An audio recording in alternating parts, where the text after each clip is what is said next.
கர்த்தருடைய பரிசுத்த நாமத்துக்கு மகிமை உண்டாவதாக.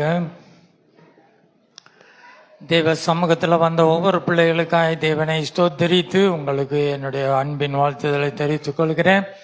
கிறிஸ்துவின் உயிர்த்தெழுதலின் நாளிலே வந்திருக்கிறோம். நம்முடைய ஸ்பெஷாலிட்டியே எங்கள் ஆண்டவர் உயிருள்ளவர்.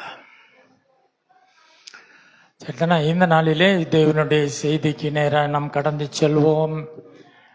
உங்கள் மனதை நீங்கள் ஒருமுகப்படுத்தி தேவனுடைய செய்திக்கு நேராய் வரும்படியாய் கேட்டுக்கொள்கிறேன். வேதமாகவே தான் சொல்கிறது. எல்லாரும் இதை கேட்க மாட்டாங்க. காதுள்ளவன் கேட்க கடவன்,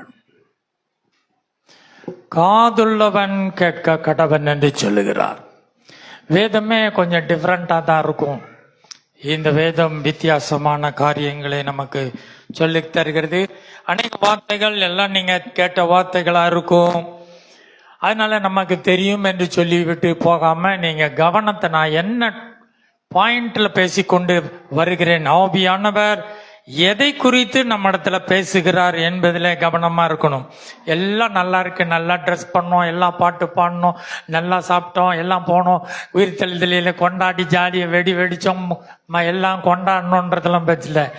தேவன் ஆவியானவர் என்னோடு என்ன பேசினார் என்பதில் இந்த உயிர்த்தெழுதலின் மகிமையா தேவன் நம்மளை சந்திச்சு நம்மளுக்கு பேசணும்.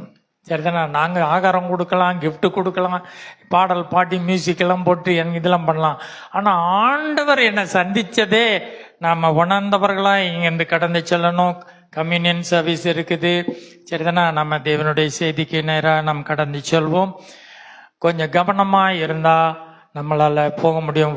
கொடுக்கப்படுகிற எல்லா வார்த்தையும் நீங்கள் முழுசாக உட்காந்து ஆராய்ச்சி பண்ணாமல் ஆவியானவருடைய ஓட்டத்தோடு கூட என்ன பாயிண்ட்ல பேசிக்கிட்டு வர்றாருன்றதை மாத்திரம் ஃபாலோ பண்ணிட்டு வந்தாதான் இது உங்களால கிரகிக்க கூடும். ஏன்னா தெரிஞ்ச வார்த்தைகளா இருக்கும். கொஞ்சம் கவனிங்க. மத்தேயு 27 62 முதல் 66. ஆயத்த நாளுக்கு பின்னான மறுநாளிலே பிரதான ஆசாரியரும் பரிசேயரும் பிலாத்துவினிடத்தில் கூடி வந்து, ஆண்டவனே, அந்த எத்தன் உயிரோடு இருக்கும்போது 3 நாளைக்கு பின் எழுந்திருப்பேன் என்று சொன்னது எங்களுக்கு ஞாபகம் இருக்கிறது. ஆகையால் அவனுடைய சீசர்கள் ராத்திரியிலே வந்து அவனை களவாய் கொண்டு போய் மரித்தோரிலிருந்து எழுந்தான் என்று ஜனங்களுக்கு சொல்லாதபடிக்கும், முந்தின எத்தனை பார்க்கிலும் பிந்தின எத்து கொடிதாகாதபடிக்கும் நீர் 3 நாள் வரைக்கும் கல்லறையை பத்திரப்படுத்தும்படி கட்டளையிட வேண்டும் என்றார்கள். அதற்கு பிலாத்து, உங்களுக்கு காவல் சேவகர் உண்டே, போய் உங்களால் கூடிய மட்டும் பத்திரப்படுத்திக் கொள்ளுங்கள் என்றான். அவர்கள் போய் கல்லுக்கு முத்திரை போட்டு காவல் வைத்து கல்லறையை பத்திரப்படுத்தினார்கள். கவனிக்கிறீங்களா? பாருங்க, இந்த பேசேஜ் நமக்கு நல்லா தெரியும். இங்க பாருங்க, பிசாசு இதுல எந்த வேலையும் செய்யல. நம்ம எதுக்கு எடுத்தாலும் என்னத்த பழி யார் மேல போட்டுருவோம் தெரியுமா? பிசாசு மேல போட்டுருவோம். பிசாசு பாத்தியான்ட்டு. இந்த வேலையை யார் செஞ்சா சொல்லுங்க பார்க்கலாம். வசனத்தை கவனிச்சிங்களா? எல்லாம் வசனம் போட்டியம்மா, வசனத்தை கவனிச்சிங்களா?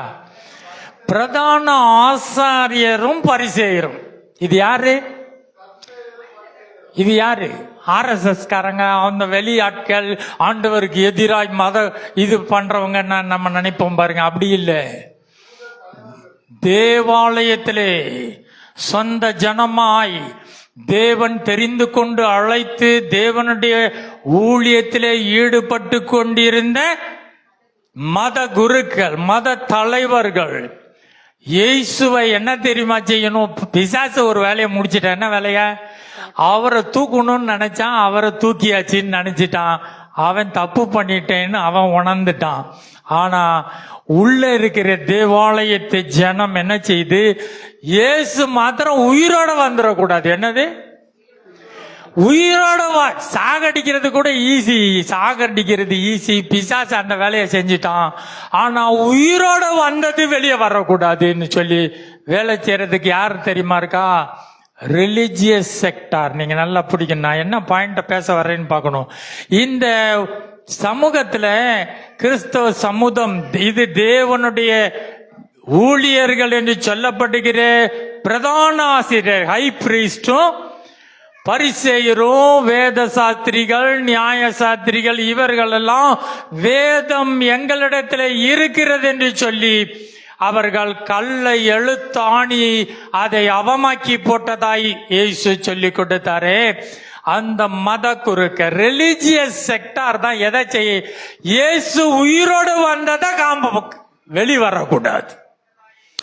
இயேசு சாகலாம், இயேசு உயிரோட வரக்கூடாது. சாகுற வரைக்கும் வேலை செஞ்சது பிசாசு, இயேசு உயிரோட வந்துடக்கூடாதுன்னு வேலை செய்ய ஆரம்பித்தது ரிலிஜியஸ் செக்டார். நான் என்ன பேச வருகிறேன், ஆவியானவர் என்ன பேச விரும்புகிறார் என்பதிலே கவனமாய் இருக்க வேண்டியிருக்கும். கிறிஸ்தவ சமுதாயத்திலே எத்தனையோ காரியங்கள் இருக்கலாம், ஆனால் இயேசு உயிரோடு இருக்கிறார் என்பதை மறைக்கும் எல்லா காரியமும் இந்த பரிசேயர், வேத பாரகர், இந்த பிரதான ஆசாரியருக்கு ஒப்பிட்டவர்களாக தான் இருக்க முடியும். இயேசு உயிர்த்தெழுதலின் மகிமைய உலகம் காணாதபடி, தேவ ஜனம் உயிர்த்தெழுதலின் மகிமையை ருசிக்காதபடி தடை செய்கிறது என்ன? ரிலிஜியஸ் மத குருக்கள். பிரதான ஆசாரியன் என்று சொல்லி தன்னை தேவனுடைய ஊழியக்காரனாய் தெய்வத்தினருக்கு ரெப்ரசன்டேட்டிவாக வைத்திருக்கிற ஊழியர்கள், அந்த மத குருக்கள், போப்பான் இந்த மாதிரி போப் என்று சொல்லி, ரெவரண்ட் என்று சொல்லி, பிஷப் என்று சொல்லி, தாங்கள் ஊழியத்தின் தலைவர்கள் என்று சொல்லுகிற இந்த ரிலிஜியஸ் செக்டார் என்ன செய்யறாங்க? இயேசுவின் உயிர்த்தெழுதல் வெளியே வரக்கூடாது என்று சொல்லி, இயேசுவின் உயிர்த்தெழுதலின் மகிமையை ருசிக்காதபடி வேலை செய்தவர்கள் இவர்கள் தான். அவங்க போய் அவரை எத்தன் என்று சொல்லி, அவர் உயிரோடு எழுவேன் என்று சொன்னது எங்களுக்கு ஞாபகம் இருக்கிறது. எல்லாம் தெரியும், இயேசு பேசினது எல்லாமே ஞாபகம் தான் இருக்கும். ஆனா அவர் உயிரோட வந்துருவேன்னாரு, நாங்க போய் காவல் போடணும். என்ன செய்யணும்?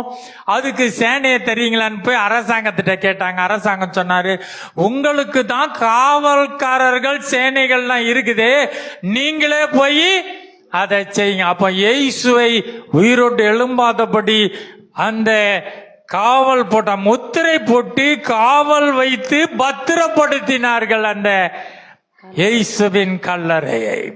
புரியுதுங்களா நான் என்ன பேச வர்றேன்? ஆவியானவர் என்ன பேச வர்றாருன்னு பாருங்க. ரிலிஜியஸ் செக்டார் கிறிஸ்துவின் உயிர்த்தெழுதலின் மகிமையை காணாதபடிக்கு நம்ம அமுக்கிடுவாங்க. இயேசுவின் உயிர்த்தெழுதலின் ரகசியம் வெளிப்படலைன்னா அங்க இன்னும் மரித்த நிலைமை தான் இருக்கிறது என்று பார்க்க வேண்டும். சரிதானா? இப்ப அதே மாதிரி போகும்.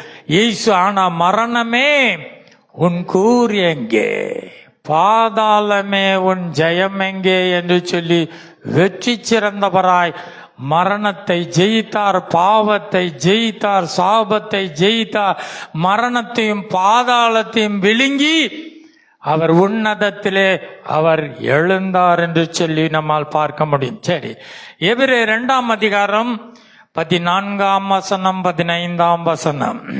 ஆதலால் பிள்ளைகள் மாம்சத்தையும் இரத்தத்தையும் உடையவர்களாக இருக்க அவரும் அவர்களைப் போல மாம்சத்தையும் இரத்தத்தையும் உடையவரானார். மரணத்துக்கு அதிகாரியாகிய பிசாசானவனை தமது மரணத்தினாலே அழிக்கும்படிக்கும் ஜீவகாலமெல்லாம் மரண பயத்தினாலே அடிமைத்தனத்துக்குள்ளானவர்கள் யாவரையும் விடுதலை பண்ணும்படிக்கும் அப்படியானார். வெள்ளிக்கிழமையிலே குட் ஃப்ரைடே என்று சொல்லி இயேசு அடக்கம் பண்ணியாச்சு. இதுக்கு ஏன் அந்த காரியம் நடந்தது என்றால், அவர் மரணத்தை ருசி பார்க்கும்படியாய் வந்தார். இதுதான் பிசாசனுடைய வேலை. முந்தின பார்த்து என்ன பார்த்தோம்? ரிலிஜியஸ் செக்டார் செய்த வேலையை பார்த்தோம். பிசாசு என்ன செஞ்சார்னா, இயேசுவை காலி பண்ணிட்டா முடிஞ்சிச்சின்னு நினைச்சான். தான் வெட்டின குழியிலே தானே விழுந்தான். மரணத்துக்கு அதிகாரியாகிய பிசாசானவனை தமது மரணத்தாலே அழிக்கும்படி அப்படியானான். தேவன் மாம்சத்திலே வெளிப்பட்டார். சொல்லுங்க, தேவன் மாம்சத்திலே வெளிப்பட்டது எதுக்குன்னா, மரணத்துக்கு அதிகாரியாகிய பிசாசை மரணத்தினால் அழிக்கும்படி இயேசு அவ்விதமாய் வந்தார். அது மாத்திரமல்ல, ஜீவகாலமெல்லாம் மரண பயத்தினால் அடிமைப்பட்டவர்கள். நான் சொன்ன மனுஷனுக்கான எல்லா பிரச்சனையும் தீர்க்கிறதுக்கு வழி இருக்கு. ஒரே ஒரு பிரச்சனை, என்ன பிரச்சனைனா, எந்த மனிதனும் தாண்டி போக முடியாத மரணம் அவன் வாழ்க்கையை முடித்து விடும். வாழ்வு என்கிறது, லைஃப் என்கிற இயேசு அதான் சொன்ன, என் ஆடுகளுக்கு ஜீவனை கொடுக்கவும் அதை பரிபூரணப்படுத்தவும் வந்தேன். ஜீவனை கொடுக்கும்படியாய் வந்ததுனாலதான் அவர் மரணத்தை ருசி பார்ப்பதின் மூலமாய் ஜீவனை கொடுத்தார். அந்த ஜீவன் பரிபூரணப்படும்படி அவர் உயிரோடு எழுந்தவராய் இருக்கிறார். சரிதானா? அப்ப அந்த அடிமைத்தனத்திலே இருக்கிற ஜீவகாலம் எல்லாம் மரண பயத்தினால் அடிமைத்தனம். சரிதானா? நீங்க இப்ப ரெண்டு காரியத்தை பார்க்கணும். மரணத்தையும் பார்க்கணும், உயிர் தெழுதலையும் பார்க்கணும். மரணம் என்பது ஒரு காரியம், உயிர் தெழுதல் வேறு காரியம். இந்த ரெண்டு காரியத்தினுடைய ரகசியம் என்னவென்றால், பிசாசை காலி பண்றது எங்க? மரணத்தினாலே. மரணத்துக்கு அதிகாரியாகிய பிசாசை அழித்தார். பிசாசை கேன்சல் பண்ணியாச்சு. ஆனா ரிலீஜியஸ் செக்டர் என்ன தெரியுமா செய்யறாங்க? பிசாசு வேலையை தீர்த்துட்டாங்க, இயேசு காலி பண்ணிட்டார், அவனுடைய சாப்டரை க்ளோஸ் பண்ணிட்டாங்க. ஆனா உயிர் தெழுதலின் மகிமையை வெளிவராதபடி செய்கிற இந்த ரிலீஜியஸ் செக்டர், இதற்காகவே இயேசு உயிரோடு எழுந்தார். ஆவியானவர் சபைக்கு சொல்லுகிறதை காதுள்ளவன் கேட்க கடவன். இவர்களிடத்துல வேதம் இருந்தது, காணிக்கை இருந்தது, உபவாசம் இருந்தது, தேவாலயத்தை குறித்த பக்தி வைராக்கியம் இருந்தது. இயேசு உயிரோடு எழும்ப முடியாது. இயேசுவை காவல் பண்ணும்படி அவருடைய கல்லறைக்கு காவல் போட்டு முத்திரை போட்டு அதை பத்திரப்படுத்தினார்கள். இவன் உயிரோடு எழுந்தான் என்கிற காரியத்தை எங்களால் ஏற்றுக்கொள்ள முடியாது என்று சொல்லி இயேசுவை கல்லறைக்குள்ள அடக்க பார்த்தவர்கள் ரிலிஜியஸ் செக்டார், மத குருக்கள் என்பதை நான் நம்ம மனதிலே வைத்துக் கொள்ள வேண்டும். பிசாசை இயேசு மரணத்தினாலே அழித்தார். சரிதானா? ரைட். நெக்ஸ்ட் 1 கொரிந்தியர் 15ஆம் அதிகாரம் 13ஆம் வசனம். மரித்தோரின் உயிர்த்தெழுதல் இல்லாவிட்டால் கிறிஸ்துவும் எழுந்திருக்கவில்லையே.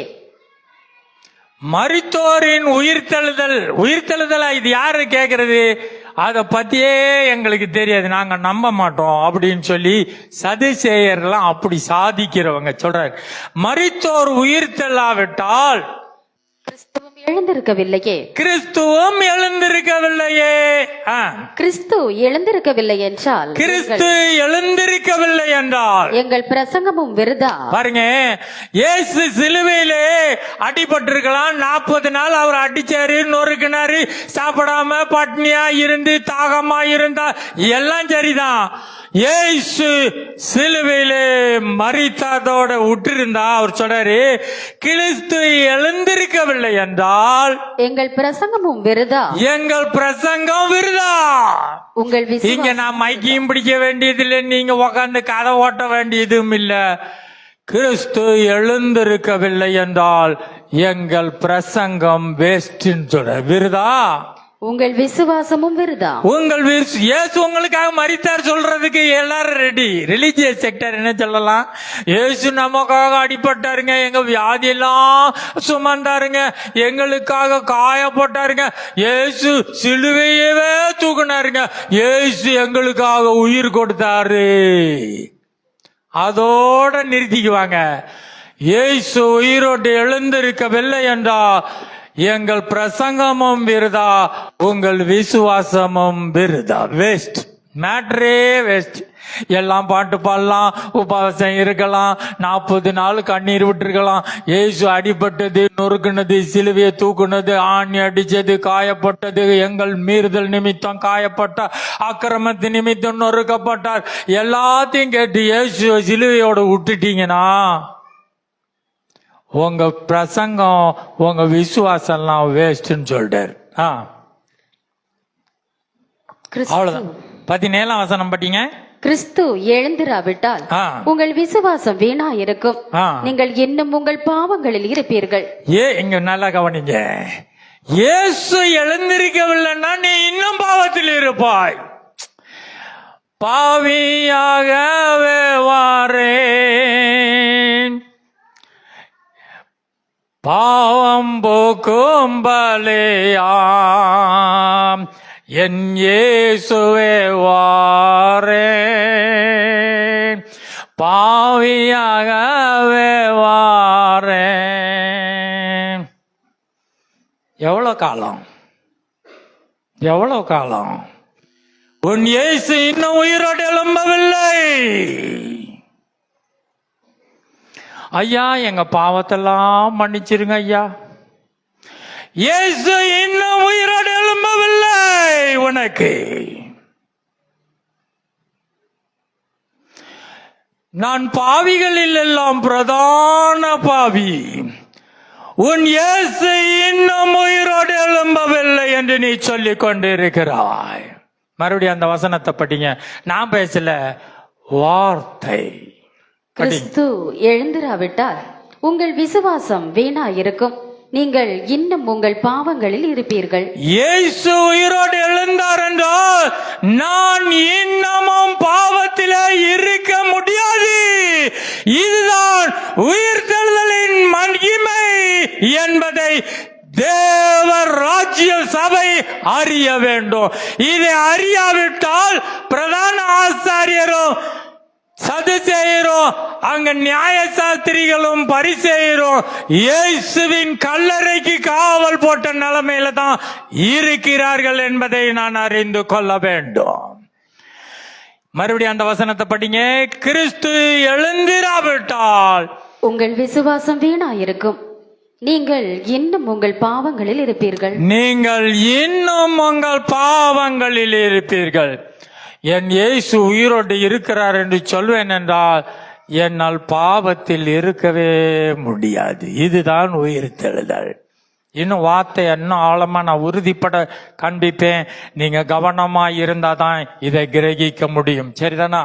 சரி, எபிரேயர் 2:9 என்ன சொல்றாருன்னா, தேவனுடைய கிருபையினாலே ஒவ்வொருவருக்காகவும் மரணத்தை ருசி பார்க்கும்படி தேவ தூதரிலும் சற்று சிறியவராயிருந்த இயேசு மரணத்தை உத்தரித்தார். உத்தரித்ததின் நிமித்தமாய் அவர் மகிமையினாலும் கனத்தினாலும் முடிசூட்டப்பட்டவராய் பிதாவின் வலது பாரிசத்திலே இருக்கிறார். ஏன்னா அவர் மரணத்தை அபாலிஷ் பண்ணிட்டார், முத்திரித்தார். இனி மரணம் இல்லை, இனி மரணம் இல்லை. மரணமே உன் கூரெங்கே. நீ ஒன்னையும் செப்பரேட்டா பார்க்கணும். பிசாசு வேலை வேற, மரணம் வேற. மரணமும் பாதாளமும் பிசாச தனியா தள்ளுறாரு அக்னி கடல்ல. மரணமும் பாதாளமும் அக்னி கடலிலே தள்ளப்பட்டது. அந்த மரணத்தான் ஜீவகாலமெல்லாம் மனிதனை அடிமைத்தனத்துள்ளாய் வைத்திருந்தது. அந்த மரணத்தை அவர் முத்தரித்தார்.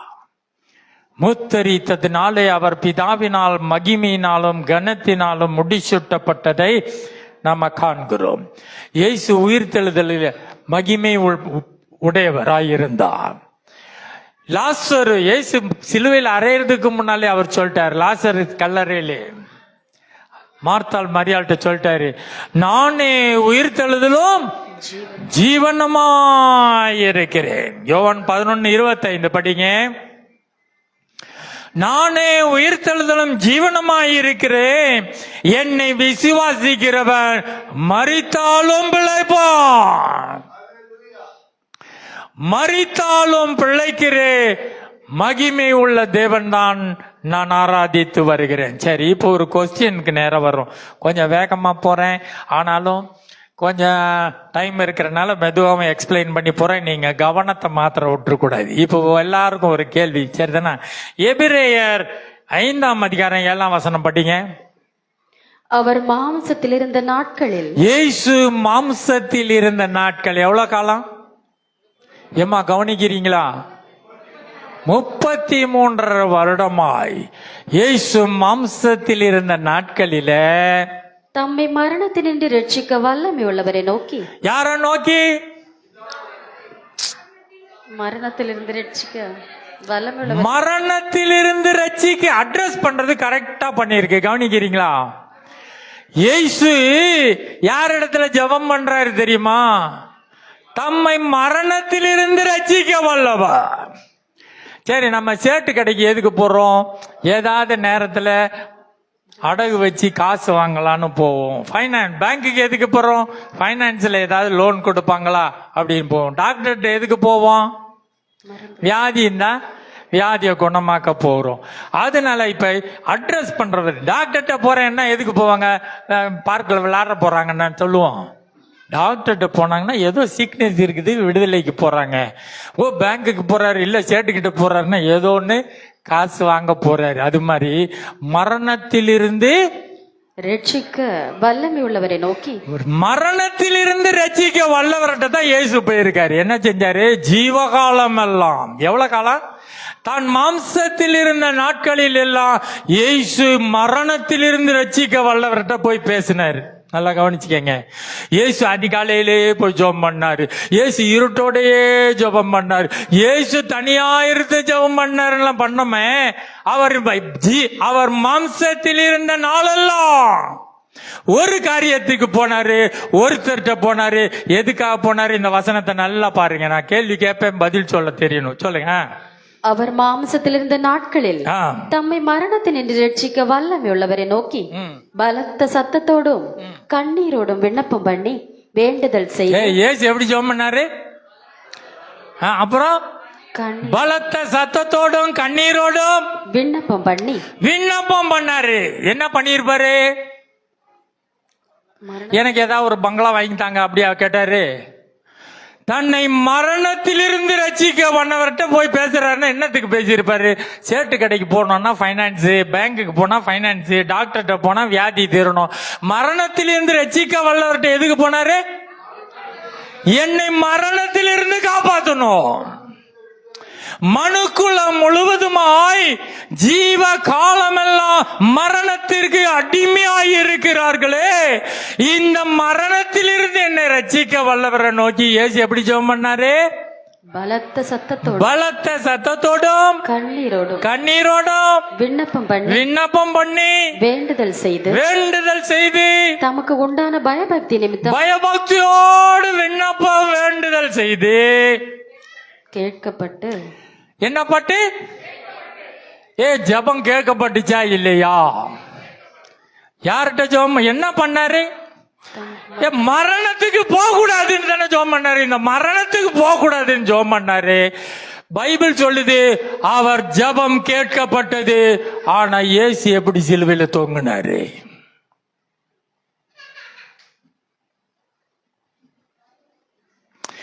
ஜீவகாலம். அவர் 33 வருஷம் கண்ணீரோடு பலத்த சத்தத்தோடு ஜீவ காலம் எல்லாம் மரண அடிமைத்தனத்தில் இருக்கிற மனு குலத்தை போல இயேசு தன்னை மரணத்தில் இருந்து ரட்சிக்க வல்லவரை நோக்கி ஜெபம் பண்ணி கொண்டே வந்தார்.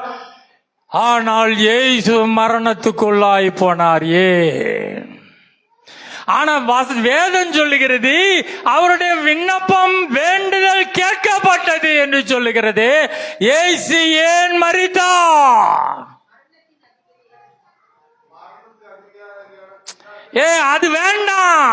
எனக்கு வேண்டியது மரணத்தில் இருந்து விடுதலை. மரணத்தில் இருந்து அதைத்தான் நம்ம புரிந்து கொள்ளணும். இது புரியுதுங்களா? இது ஆவிக்கேற்றது, ஆவியின்படி நிதானிக்க வேண்டியது. ஜென்ம சுபாவம் உள்ளவன் ஆவிக்குரியதை ஏற்றுக்கொள்ள மாட்டான். சொல்லுங்க, ஆவிக்குரியது சொல்லுங்க. இப்ப ஆவிக்குரியதை தான் பார்க்க போகிறோம். சரிதானே? ஆவி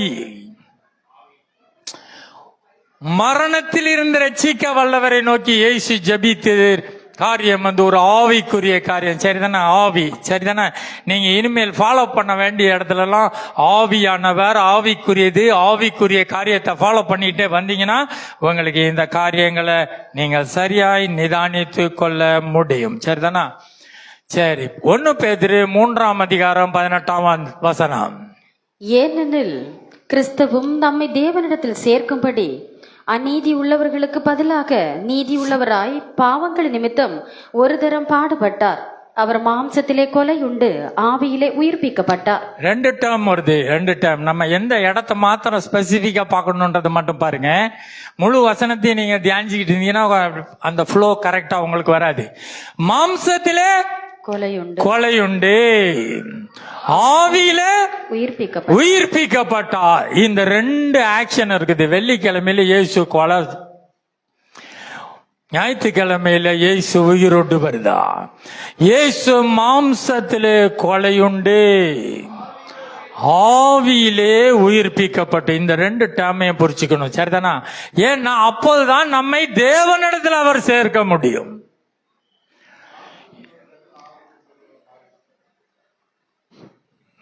தேவனிடத்திலே நம்மை சேர்க்கிற வேலை. இயேசு யோவான் 17 நம்ம ஜெபத்தை குறித்து தியானித்து பார்த்திருக்கிறோம். இயேசு முழுவதுமாய் நம்மை தேவனிடத்திலே சேர்க்கும்படியான வேலையை செய்தார். அதை 2ஐயும் சுருக்கி தாங்க சொல்றார். தேவனிடத்திலே நம்மை தெய்வமாய் மாற்றி தெய்வத்தோடு சேர்க்க வேண்டும் என்றால் 2 காரியம் நடக்க வேண்டும். அவர் மாம்சத்திலே கொலையுண்டு, ஆவியிலே உயிர்ப்பிக்கப்பட்டார். ஆவியிலே உயிர்ப்பிக்கப்படணும். சொல்லுங்க, உயிர் தழுதல் எதை சார்ந்தது? ஆவிக்குரியது. மரணம் எதற்குரியது? மாம்சத்துக்குரியது. அதனால அது மாம்சம் என்ன செய்யப்பட வேண்டும்? கொலை செய்யப்பட வேண்டும். ஆவி உயிர்ப்பிக்கப்பட வேண்டும். அததான் ஆவிக்குரிய காரியமாய் இருக்கிறது என்று சொல்லிவிட்டு 21 அதே அந்த டேர்ம் பேசிட்டு தான் வர்றாரு. என்ன சொல்றாரு? அதற்கு ஒப்பனையான ஞான ஸ்நானமானது என்று சொல்லிட்டு, அது ஒரு நல்மனசாட்சியின் உடன்படிக்கை என்று சொல்லிட்டு, இப்பொழுது சொல்லுங்க, இப்பொழுது நம்மையும் இயேசு கிறிஸ்துவினுடைய உயிர்த்தெழுதலினால் ரட்சிக்கிறது. இயேசு கிறிஸ்துவினுடைய உயிர்த்தெழுதலினால் ரட்சிக்கிறது. ஞான ஸ்நானத்திலே அடக்கம் பண்ணப்பட்டோம். நாமெல்லாம் இயேசு சிலுவையில வெள்ளிக்கிழமை போட்டு இயேசுவை காலி பண்ணி தூக்கிட்டு போய் கல்லறையில வச்ச மாதிரி நம்மள ஞான ஸ்நானத்துல நாம என்ன செஞ்சோம் கவனிக்கிறீங்களா? ஞான ஸ்நானத்திலே கவனம்.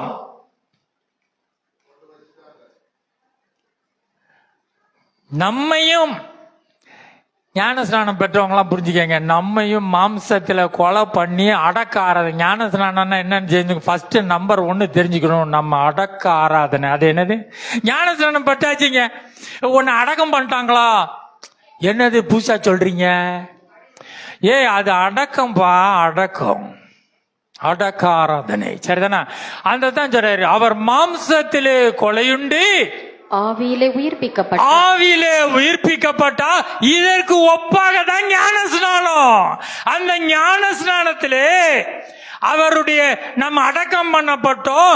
நம்மையும் இயேசு கிறிஸ்துவின் உயிர்த்தெழுதலினால் ரட்சிக்கிறது. உயிர்த்தெழுதலினால் ரட்சிக்கிறது. இயேசு அங்க உயிரோட வந்தார்னா, நான் அடக்கம் பண்ணப்பட்ட ஆளு உயிரோட வரணும்.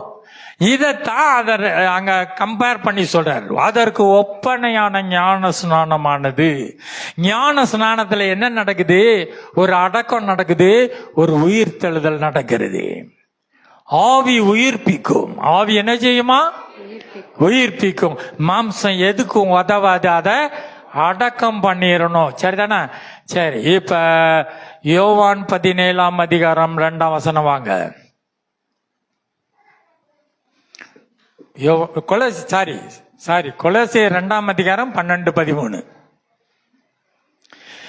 ஞான ஸ்நானத்திலே அவரோடு கூட அடக்கம் பண்ணப்பட்டவர்களாகவும், அதிலே அவரை மரித்தவர்களிருந்து எழுப்பின தேவனுடைய செயலின் மேலுள்ள விசுவாசத்தினாலே அவரோட கூட எழுந்தவர்களாகவும் இருக்கிறீர்கள். புரியுதுங்களா? ஞான ஸ்நானம் வாங்குறேன், எங்களுக்கு ஞான ஸ்நானம் கொடுங்களேன், எங்களுக்கு ஞான ஸ்நானம் கொடுத்துறீங்களா ஐயா? இது ஒன்றும் குளிப்பாட்டுற வேலை கிடையாது. 13 வருஷத்துல 5-6 பேருக்கு தான் ஞான ஸ்நானமே கொடுத்துருக்குறோம். 13 வருடமா 5-6 பேருக்கு தான் ஞான ஸ்நானம். சும்மா என்னன்னே தெரியாம குளிப்பாட்டுற மாதிரி போய் குளிச்சுட்டு வர்றதெல்லாம் ஞான ஸ்நானம் கிடையாது, சரிதானா? ஞான ஸ்நானத்திலே அவரோடு அடக்கம். கல்லறைக்குள்ள உள்ள வச்சு பூட்டிட்டாங்க. யாரு? ஞான ஸ்நானத்துல அடக்கம் பண்ணப்பட்டோம். யார் யாரெல்லாம் அடக்கம் பண்ணப்பட்டாங்க? Very good, very good. எல்லாரும் அவரோடு கூட அடக்கம் பண்ணாங்க. ஆனா இந்த ரிலீஜியஸ் செக்டர் உங்க உயிரோட வெளியே வராம பாத்துக்குவாங்க. ஆனா இங்க வேதம் சொல்லுகிறது, ஞான ஸ்நானத்தினாலே அவரோட கூட அடக்கம் பட்டவர்களாகவும் அதிலே அவரை மரித்தோரிலிருந்து எழுப்பின தேவனுடைய செயலின் மேலுள்ள விசுவாசத்தினாலே அவரோட கூட எழுந்தவர்களாகவும் இருக்கிறீர்கள். பிதா அவரை மரித்தோரிலிருந்து எழுப்பினார் என்று விசுவாசித்து அவரோடு கூட நாங்களும் எழுப்பப்பட்டவர்களாய் இருக்கிறோம். சரிதானா? எழுப்பப்பட்டவர்களாய் இருக்கிறோம். சரிதானா? ஏசியா அடக்கம் பண்ணப்பட்டாரு, ஏசியா சிலுவைக்கு போனாரு, ஏசியா மரித்தாரு. குட் ஃப்ரைடே எதுக்குன்னு சொல்றாரு. ரோமர் 4:25 படிங்க. அவர் நம்முடைய பாவங்களுக்காக ஒப்பு கொடுக்கப்பட்டும், பாவத்துக்காக இயேசுவை சிலுவையில் அடித்தாங்க. சரிதானா? நம்முடைய பாவங்களுக்காக இயேசு ஒப்பு கொடுக்கப்பட்டோம், நாம் நீதிமான்களாக்கப்படுவதற்காக எழுப்பப்பட்டும் இருக்கிறார். இயேசுவின் உயிர்த்தெழுதல் எதுக்கு? நாம் நீதிமான்களாவதற்காக எழுப்பப்பட்டும் இருக்கிறார். ஏன் பயப்படுறீங்க? வேகமா போல்டா பேசணும். அதுதான் முக்கியமான பாயிண்ட். அதை போய் மெதுவா பேசிட்டு முணங்க கூடாது. சரிதானா? ஞான ஸ்நானத்துல அடக்கம் பண்ணப்பட்டோம். சரி, இயேசுடைய மரணம், இயேசு எனக்காய் 40 நாள் ஃபுல்லா இயேசுவை இது பண்ணிட்டாங்க, அது பண்ணிட்டாங்க, எல்லாம் தெரிஞ்சு இயேசு மரித்தது எதுக்காக? நம்முடைய பாவத்தின் நிமித்தம் மரித்தார், நாம் நீதிமான்களாக்கப்படுவதற்காக எழுப்பப்பட்டும் இருக்கிறார். இயேசு எதுக்கு அப்ப உயிரோட வந்தாரு? எதுக்கு நியூ ட்ரெஸ் போட்டு வரீங்க? எதுக்கு டிப் டாப்பா வந்திருக்கிறோம்? எதுக்கு பாட்டு பாடணும்? எதுக்கு கை தட்டணும்? எதுக்கு தெரியுமா வந்தோம்? படியம்மா, அதே ரிப்பீட். நீதிமான்களாக்கப்படுவதற்காக எழுப்பப்பட்டும் இருக்கிறார். இயேசு ஏன் உயிரோட எழுப்பினார் தெரியுமா? நம்மை நீதிமான் ஆக்கவே. இந்த வேலைய மாத்திரம் நடக்க கூடாது. இயேசு மாத்திரம் உயிரோட வந்துடக்கூடாது. எது செய்து? ரிலிஜியஸ் மதம் என்ன செய்யும்? மத தலைவர்கள் என்ன செய்வாங்க? உயிரோட வரக்கூடாது. என்ன தெரியுமா? அவன் நீதிமான் ஆயிடுவான். என்னதுக்கு? பாவியாகவே இருக்கணும். எப்படி இருக்கணும்? பாவியாவே இருந்துட்டா ரிலிஜியஸ் இருக்கு நல்லது. வியாதி உள்ளவன் வியாதிக்காரனாவே இருக்கணும். டாக்டருக்கு எது விருப்பம்? அவன் சிக்காவே இருந்தாதான் அவருக்கு வசூல். சரிதானே? இல்லன்னா அவன் சோகமாயிட்டா, எல்லாரும் சோகமாயிட்டா டாக்டருக்கு என்ன வேலை இருக்கு? அதனால இந்த ரிலிஜியஸ் செக்டர் என்ன தெரியுமா செய்வாங்க? அவங்க பாவத்திலே இருக்கணும். என்னது? பாவத்திலே இருக்க வைக்கிறது தான் ரிலிஜியஸ் செக்டர். அது இயேசு மரணிக்கும் போது அவர் நம்முடைய பாவத்து நிமித்தம் மரித்தார், நாம் நீதிமான்களாக்கப்படுவதற்காக எழுப்பப்பட்டும் இருக்கிறார். இயேசு எதுக்கு எழுந்தாரு? எதுக்கு தெரியுமா ஈஸ்டர் கொண்டாடுறோம்? நீதிமான் ஆக்கப்படுவதற்காக இயேசு எழுந்தார். என் இயேசு உயிரோடு இருக்கிறார்னு சொன்னா நீ யாருன்னு சொல்லணும்? நான் நீதிமான். நீ நீதிமான் உன்னால சொல்ல முடியல. நாங்களாம் பாவியாய பிரதான பாவி, நாங்களாம் பாவியாய மனிதன் சொன்னா உன் இயேசு இன்னும் உயிரோடு எழும்பவில்லை. நான் பாவி பாட்டு பாடுற ஜென்மங்கள்லாம் புரிந்து கொள்ளணும். உங்கள் இயேசு உயிரோடு இல்லை என்று சொல்கிறீர்கள். வசனம் தெளிவா சொல்லிருது. மறுபடியும் படிச்சிருங்க. ரோமர் 4:25. அவர் நம்முடைய பாவங்களுக்காக ஒப்பு கொடுக்கப்பட்டும் நாம் நீதிமான்களாக்கப்படுவதற்காக எழுப்பப்பட்டும் இருக்கிறார். இயேசு எழுப்பப்பட்டாச்சா? இயேசு உங்க இயேசு உயிரோட இருக்காரா? நீங்கள் நீதிமான்களாக்கப்படும்படி இயேசு எழுந்திருக்கிறார். ரோமர் 8:10, மேலும் கிறிஸ்து உங்களில் இருந்தால் சரீரமானது பாவத்து நிமித்தம் மரித்ததாயும். இயேசு பிள்ளை, இயேசு எங்க கூட தான் இருக்காரு, இயேசு எங்க வீட்டின் தலைவர், இயேசு எங்களுக்குள்ள தான் இருக்கிறார் என்று நீங்க சொல்லுவீர்கள் என்றால் சரீரமானது பாவத்து நிமித்தம் மரித்ததாயும். உங்கள் சரீரம் பாவத்து நிமித்தம் மரித்ததாயும். மாம்சத்திலே கொலையுண்டு. சொல்லுங்க. மாம்சத்திலே கொலை, ஆவியிலே உயிர்ப்பிக்கப்பட்டு. ஆவியிலே உயிர்ப்பிக்கப்பட்டு. சரிதானா? இப்ப என்ன சொல்றாரு? உங்கள் சரீரமானது கிறிஸ்துவின் நிமித்தம், கிறிஸ்து உங்களில் இருந்தால் சரீரமானது பாவத்தின் நிமித்தம் மரித்ததாயும், பாவத்தின் நிமித்தம் இந்த சரீரம் மரித்ததாயும், ஆவியானது நீதி நிமித்தம் ஜீவனுள்ளதாயும் இருக்கும். ஆவி. சொல்லுங்க. இந்த மாம்சம் பலவீனமானதுன்னு சொல்றீங்களா? இது செத்து போச்சு. நம்ம பலவீனம் பேசுறதுக்கு இல்லை, இது டோட்டலே செத்து போச்சு. நானும் அவரோடு கூட சிலுவையில் அறையுண்டு இருக்கிறேன். இயேசு அடிச்ச மாதிரி காலி பண்ணியாச்சு.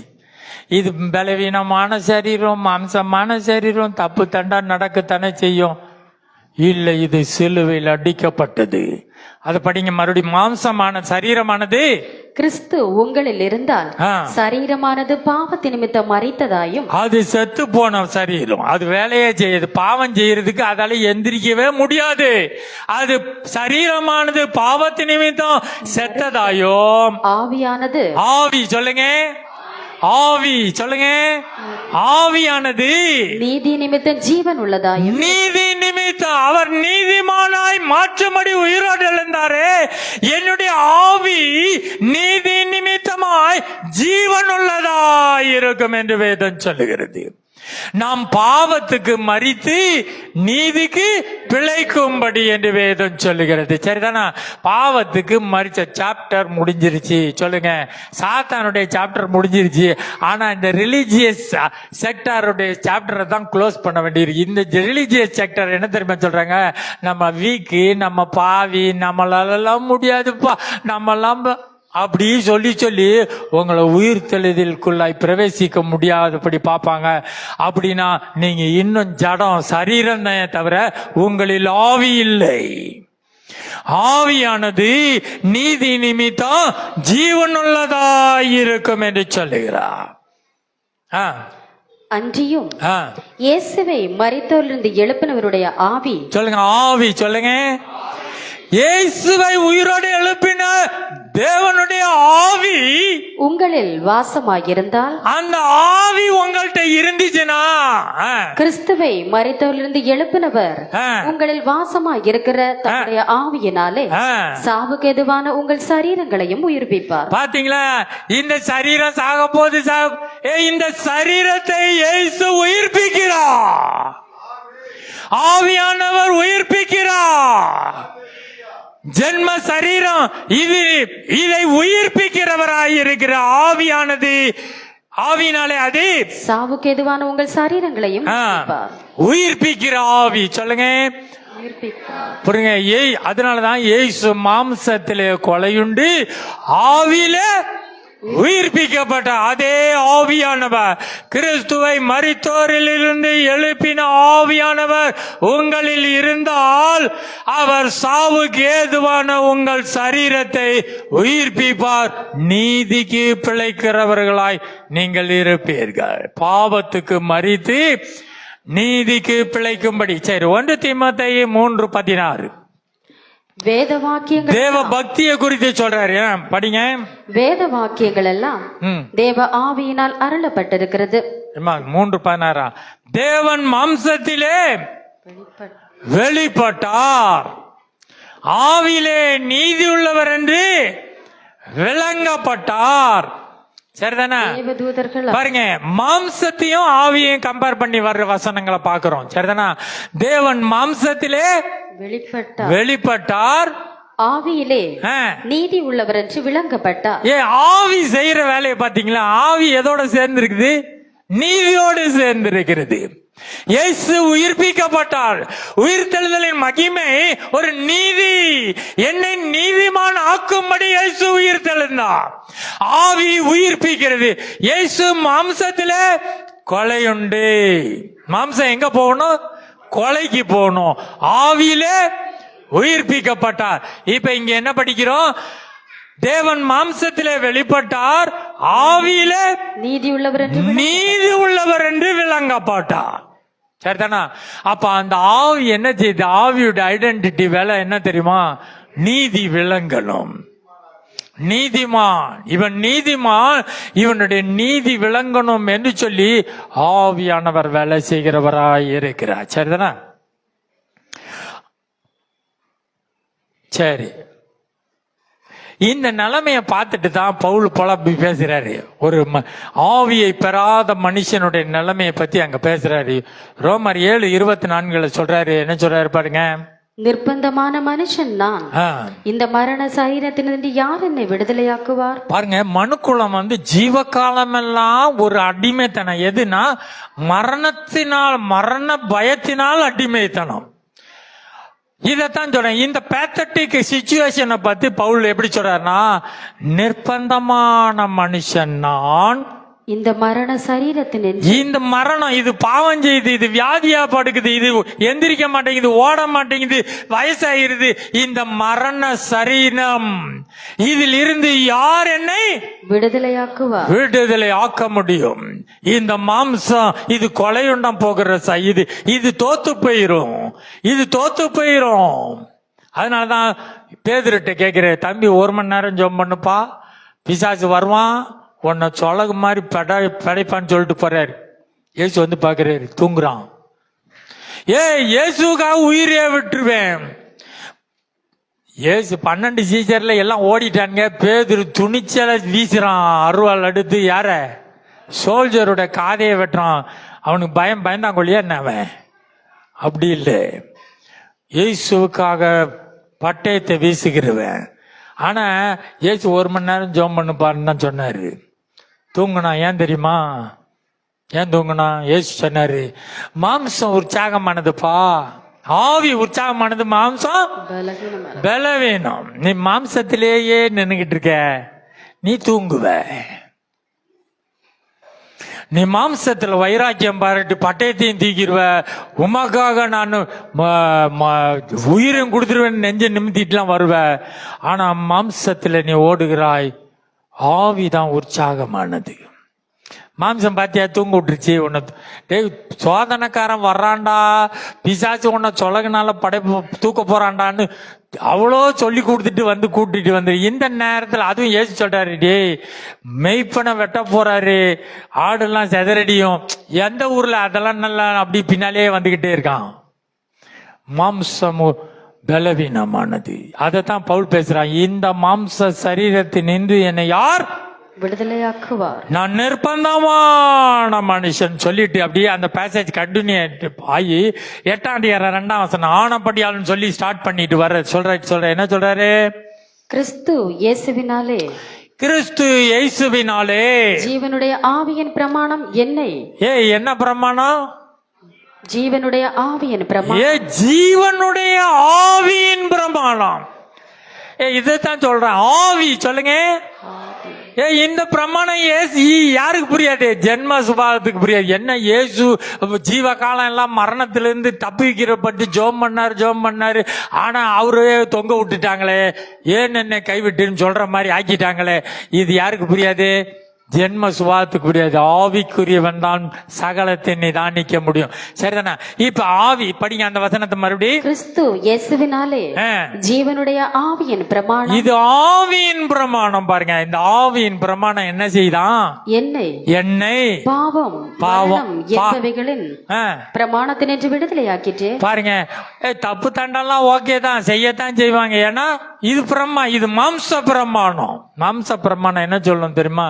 நாங்கெல்லாம் வீக்கு இப்படிதான் இருப்போம், நாங்க ஏதோ அன்னைக்கு 500 பொய் சொல்லிக்கிட்டு இருந்தோம், இன்னைக்கு 50 பொய், இன்னைக்கு 5 பொய் தானே வந்திருக்கிறோம்னு சொல்லி மாம்சம் சொல்லும். ஆனா இந்த மாம்ச பிரமாணத்திலிருந்து என்ன பிரமாணம்?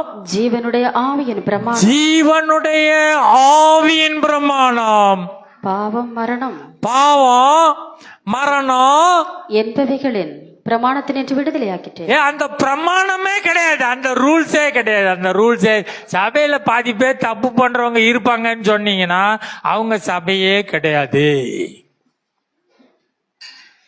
எல்லாரும் பெர்ஃபெக்டான்னு கேட்டீங்கன்னா அந்த மாதிரி பேச முடியாது. அந்த எல்லாம் நம்ம கிட்ட குறை இருக்கத்தானே செய்யுது. வேதம் அப்படி சொல்லவில்லை.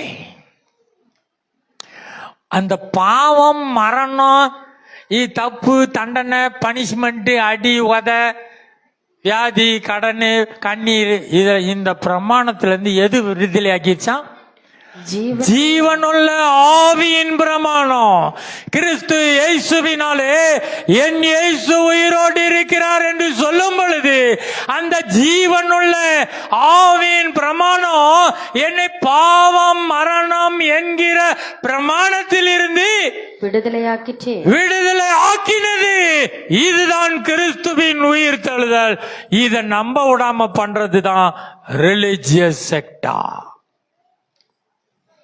மத குருக்கள், தலைவர்கள் இதை நம்ப விடாம உன்னை கிறிஸ்துவின் உயிர்த்தெழுதலின் வல்லமைக்குள்ளாய் பிரவேசிக்காதபடி அவர்கள் காவல் போட்டு முத்திரை போட்டு பத்திரப்படுத்தி வைப்பார்கள்.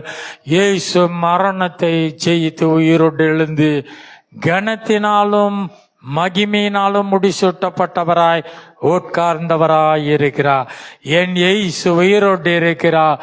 அவர் பாவம் மரணம் என்கிற பிரமாணத்தில் இருந்து கிறிஸ்துவின் பிரமாணம் விடுதலை ஆக்கிட்டு. நான் எந்த பிரமாணத்தில் இருக்கேன்னு பார்த்துக்கங்க. அந்த நீங்களே தப்பு தண்டா செய்யத்தான் செய்வோம், மாம்சத்தில் இருக்கிற வரைக்கும் இப்படி எல்லாம் சொல்லிட்டு இருந்தா அது மாம்ச பிரமாணம், அது பாவ பிரமாணம்.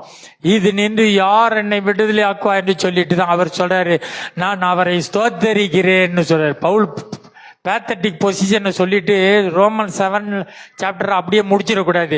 பவுலே சொல்லிட்டாருங்க, நாங்கெல்லாம் பாவிகளிலே பிரதான பாவி, என்ன நிர்பந்தமான மனுஷன், என்னை யார் விடுதலை ஆக முடியும்? நாங்க அப்படியே ஓடிக்கிட்டே கடைசி மூச்சு வரையும் தப்பு தண்டா எந்திரிப்போம் உழுவோம், எந்திரிப்போம் உழுவோம், ஓடுவோம், தப்பு பண்ணுவோம் உழுவோம் ஓடுவோம்.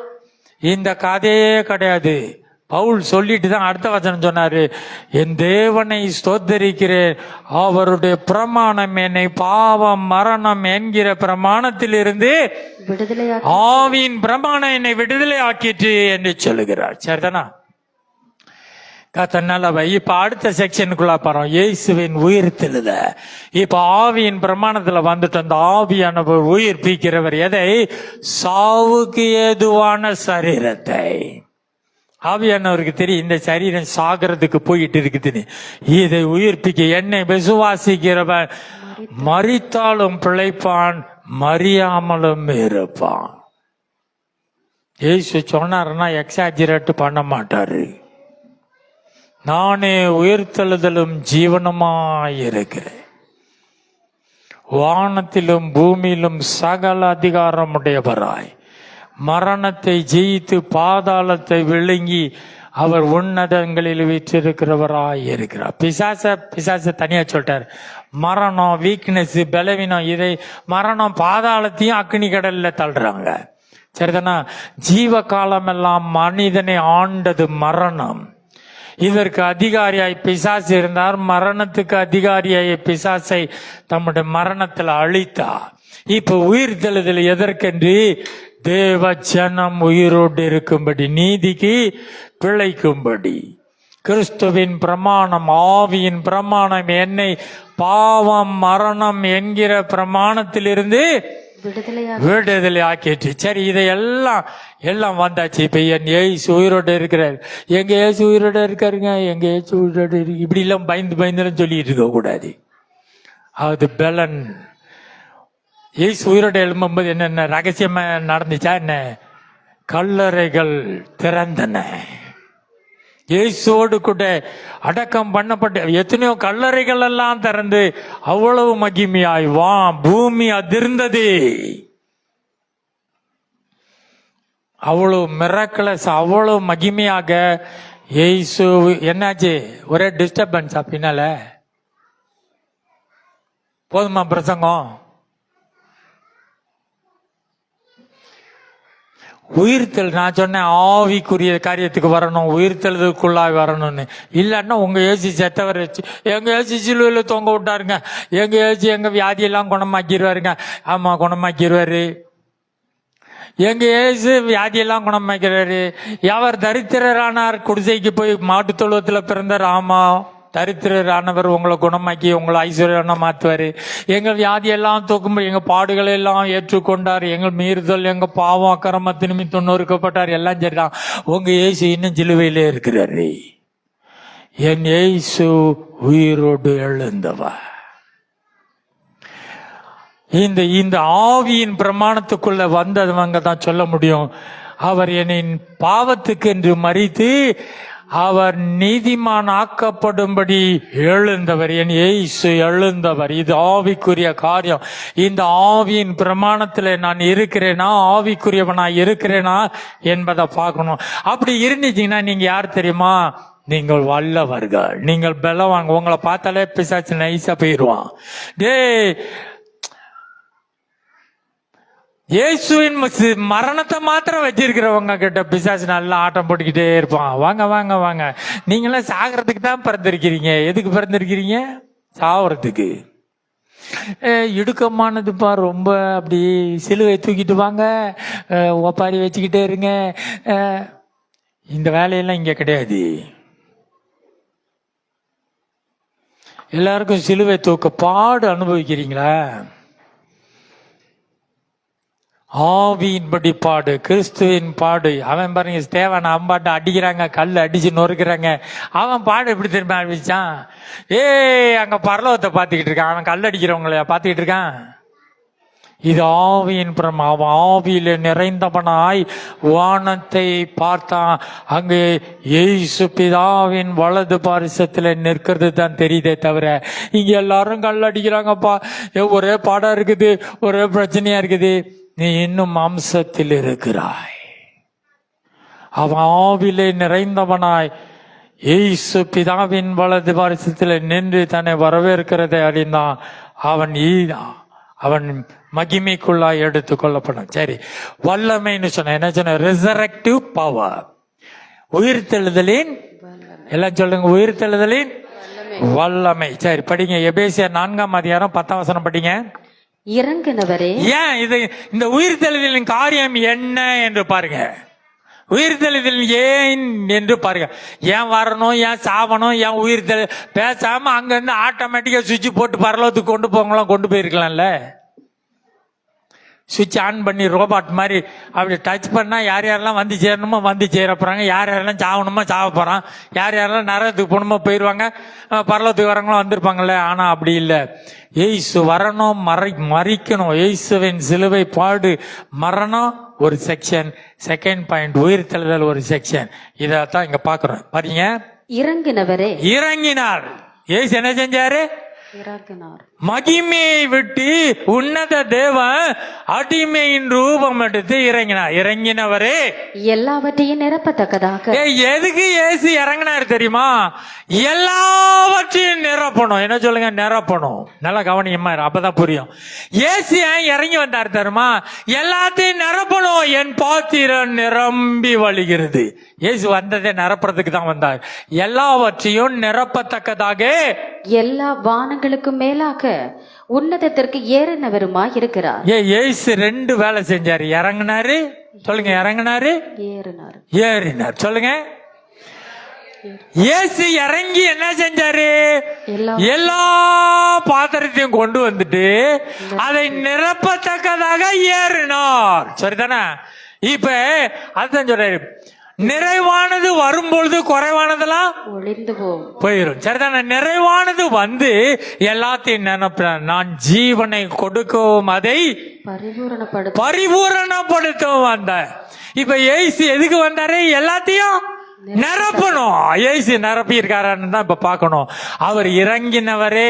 மறுபடி பாத்தீங்க அந்த வசனத்தை. இறங்கினவரே, இறங்கினவரே எல்லாவற்றையும் நிரப்பத்தக்கதாக, எல்லாவற்றையும் நிரப்பத்தக்கதாக, எல்லா வானங்களுக்கும் மேலாக உன்னதத்திற்கு ஏறினவருமாய் இருக்கிறார். ஏறினவருமாய் இருக்கிறார். எதுக்காக இயேசு உயிரோட வந்தாரா? ஏன் எழுப்பப்பட்டாருன்னா எல்லாத்தையும் நிரப்பணும். சொல்லுங்க, எல்லாத்தையும் நிரப்பணும். புரியுதுங்களா? காலியான பாத்திரம், நிர்பந்தமான மனுஷன், என்ன யாரு உன்னை நிரப்பணும் விரும்புறாரு.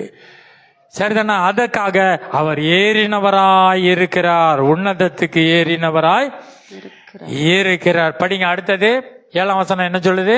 கிறிஸ்துவனுடைய ஈவின் அளவுக்கு இல்ல தக்கதாக. 8ஆம் வசனம் படிங்க. ஆதலால் ஆ.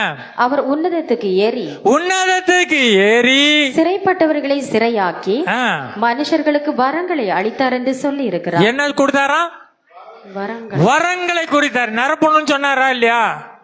ஏறினாரு. எதுக்கு ஏசி ஏறினார்னா வரங்களை அளித்தார். உன்னதத்துக்கு ஏறி மனுஷருக்கு வரங்களை அளித்தார். யார் யாரெல்லாம் இயேசு வரம் கொடுத்திருக்காருன்னு வச்சுக்கோங்க. வரம் இயேசு எதுக்கு வந்தாரா? வந்துட்டு போய் எல்லாத்தையும் நிரப்பணுமா? எதுனால நிரப்பணுமா? வரங்களினால நிரப்பணும். வரங்களினாலே நான் செய்த காரியங்களை என்ன விசுவாசிக்கிறேன் செய்வான், அதை பார்க்கலாம் அதிகமாய் செய்வான். அதுக்காக தான் நான் போறேன். ஏசு எதுக்காக வந்தாரு? பிசாசின் கிரியை நான் காலி பண்ணிட்டு வந்தேன். என் ஆளு இருக்கான்ல, அவன் ஊதிய தள்ளிட்டு வந்துருவான்னு சொல்லிட்டு தான் போனாரு. அதனாலதான் இறங்கி வந்தாரு. வரங்கி வந்து ஏறினாரு. எதுக்காக? வரங்களை அளிக்கத்தக்கதாக. வரங்களை அளிக்கத்தக்கதாக, எல்லாவற்றையும் நிரப்பத்தக்கதாக தான் வந்தாரு. வரங்களை அளிக்கத்தக்கதாக உன்னதத்துக்கு ஆ, ஏறி இருக்கிறார். ஏமா வரங்களை அளித்தார் என்று சொல்லி இருக்கார். சரி, 7ஆம் வசனம் படிங்க. கிறிஸ்துவனுடைய ஈவின் அளவுக்கு தக்கதாக ஆ, நம்மில் அவனவனுக்கு கிருபை அளிக்கப்பட்டிருக்கிறது. ஒவ்வொரு ஆளுக்கு ஒவ்வொரு கிருபையை கொடுத்தாரு. வரங்களை நிரப்புறாரு. என்ன சொன்னாரு? நிரப்புனாரு. உனக்கு இந்த பிசாசை கட்டு அவிழ்க்கிறது, உனக்கு வியாதியை எழுப்புறது, வியாதியை குணமாக்குறது, உனக்கு செத்தவனை எழுப்புறது, உனக்கு தரித்திரத்தை நீக்கிறது, இந்த மாதிரி ஒவ்வொருவருக்கும் தேவன். அந்த வசனத்தை படிங்க. ஆதலால் அவர் உன்னதத்துக்கு ஏறி சிறைப்பட்டவர்களை சிறையாக்கி மனுஷர்களுக்கு வரங்களை அளித்தார் என்று சொல்லி இருக்கிறார். ஆவியானவர் இயேசு உன்னதத்துக்கு போனாதான் ஆவியானவர் வருவாரு. ஆவியானவர் மூலமாய் தேவன் வரங்களை கொடுக்கும்படியாய் உன்னதத்துக்கு ஏறினவருமாய் இருக்கிறார். எல்லாவற்றையும் நிரப்பணும். அதனாலதான் சொல்றாரு, கிறிஸ்துவனுடைய ஈவின் அளவுக்கு தக்கதாக நம்மில் அவனவனுக்கு கிருபை அளிக்கப்பட்டிருக்கிறது. அவனவனுக்கு தேவ கிருபை, வரங்கள், பலன் எல்லாம் அளிக்கப்பட்டு பாத்திரத்தை நிரப்பி வந்திருக்கிறாரு. சரிதானா? எந்த மனிதனையும் பிரகாசிப்பிக்கிற மெய்யான ஒளியாய் வந்தார். அவனவனுக்கு வரங்களை அளிக்கும்படியாக இயேசு இறங்கி ஏறி போயிருக்காரு. எதுக்காக போயிருக்காருன்னா, எங்க அப்பா எல்லாத்தையும் வாங்கி கொடுத்துட்டு போயிருக்காரு. அதனாலதான் இயேசு ஆவியானவரை இங்க அனுப்பி. இயேசு எழுப்பப்பட்ட பொழுது அவர் என்ன சொன்னாரு? தேற்றரவாளன் உங்களுக்கு அனுப்ப, உங்களை தனியாவே இருக்க விட மாட்டேன். அவர் மூலமாய் வரங்களை உங்களுக்கு நான் வைத்து என் பாத்திரத்தை எல்லாம் நான் என்ன செய்வேன்? நிரப்புவேன் என்று சொல்லி இருக்கிறேன். சரி, ரோமர் 8:11 படிங்க. அன்றியும் இயேசுவை மரித்தோரிலிருந்து எழுப்பினவருடைய ஆவி. சொல்லுங்க, ஆவி சொல்லுங்க. யாருடைய ஆவின்னு சொல்றாரு? இயேசுவை மரித்தோரிலிருந்து எழுப்பினவருடைய ஆவி உங்களில் வாசமாயிருந்தால், உங்களிலே வாசமாயிருந்தால், கிறிஸ்துவை மரித்தோரிலிருந்து எழுப்பினவர் உங்களையும் உங்களில் வாசமாயிருக்கிற தம்முடைய ஆவியினாலே சாவுக்கு ஏதுவான உங்கள் சரீரங்களையும் உயிர்ப்பிப்பார். பாருங்க, சாவுக்கு ஏதுவான சரீரத்தை உயிர்ப்பிக்கிறவர் ஆவியான. உயிர்ப்பிக்கும் ஆவி சொல்லுங்க. எந்த ஆவி? கிறிஸ்துவை உயிரோடு எழுப்பினவா. அந்த ஆவியினாலே வரங்களை கொடுத்து பாத்திரத்தை நிரப்பி வைத்திருக்கிறா. இவர் என்ன செய்வாராம்? சாவுக்கு ஏதுவான உங்கள் சரீரத்தை, பலவீன சரீரத்தை, வியாதிப்படுகிற சரீரத்தை, தள்ளாடுகிற சரீரத்தை உயிர்ப்பிப்பா. எந்த கிறிஸ்துவின் ஆவி உங்களிலே வாசமாயிருந்தா. சரிதானா? அதுக்குதான் இயேசு ஏறி இருக்காரு. எதுக்கு இறங்கி எதுக்கு ஏறினாரு? எல்லாத்தையும் நிரப்பணும். எல்லாத்தையும் நிரப்பி வரங்களினால நிரப்பி அவர்கள் சாவுக்கு ஏதுவான சரீரத்தை உயிர்ப்பித்து பாவத்துக்கு மரித்து நீதிக்கு பிழைக்கும்படி அவர்களை உயிர்ப்பிக்கிறவராய் இருக்கிறார் என்று சொல்லுகிறார். சரிதானா? ரோமர் 8:11 படிங்க. அதுதான் படிச்சாச்சா? படிச்சாச்சு. எபேசியர் 2:5-7 படிங்க. எபேசியர் 2:5-7. அக்கிரமங்களில் மரித்தவர்களா இருந்த நம்மை கிறிஸ்துவுடனே கூட உயிர்ப்பித்தார். கிருபையினாலே ரட்சிக்கப்பட்டீர்கள். சரி, இப்ப என்ன சொல்றாரு? அக்கிரமங்களில் மரித்தவர்களா இருந்த நம்மை, ஏற்கனவே செத்து போனவங்கன்னு சொல்றாரு. உலகத்துல பூமியில ஆண்டவருக்குள்ள வராத ஆட்களை என்ன சொல்றாரு தெரியுமா? அக்கிரமம், பாவம் இப்படி எல்லாம் இருக்கிறவங்களை பத்தி சொல்றாரு. அவங்க செத்த கேஸ். என்னது கவனிக்கிறீங்களா? அக்கிரமங்களிலே பாவங்களிலே மரித்தவர்களாயிருந்த செத்த போனோம். அவங்கெல்லாம் செத்த கேசு. செத்தவர்களாய் இருந்த நம்ம முன்னால செத்தவங்க தான். இப்ப ஆவிக்குரிய காரியம் சொல்லுங்க. ஆவியின்படி நிதானிக்கணும். இயேசு சிலுவையிலிருந்து மரணத்துக்கு போகக்கூடாதுன்னு ஏன் போய் தொங்குனாரு? அவர் ஆயுள் முழுசா மாம்சத்தில் இருந்த நாள்ல பிதாவை மரணத்திலிருந்து ரட்சிக்க வல்லவரை நோக்கி ஜெபம் பண்ண. எதுக்கு பண்ணுவார்? வேற எதுக்கா? மரணத்திலிருந்து காப்பாற்றணும்னு. ஆனா ஏன் இயேசு சிலுவைக்கு போனார்னா ஆவியின்படி நிதானிக்கணும். இதைத்தான் இங்க பாக்குறோம். என்ன சொல்றான்? அக்கிரமங்களில் மரித்தவர்களாயிருந்த நம்மை. ஏற்கனவே நீங்களா செத்த கேசா இருந்தோம். நம்மளாம் செத்த கேசா இருந்த நம்மை ஆண்டவர் கிறிஸ்துவுடனே கூட உயிர்ப்பித்தார். கிறிஸ்துவோடு கூட ஞான ஸ்நானத்திலே உடன்படிக்கை செய்யும் பொழுது அவரோடு கூட உயிர்ப்பித்தார். கிருபையினாலே ரட்சிக்கப்பட்டீர்கள். 7ஆம் வசனம். கிறிஸ்து இயேசுவுக்குள் நம்மை அவரோட கூட எழுப்பி. நம்மையும் ரிசரக்ஷன், நம்மளும் ஒரு ரிசரக்ஷன்ல வந்திருக்கிறோம்.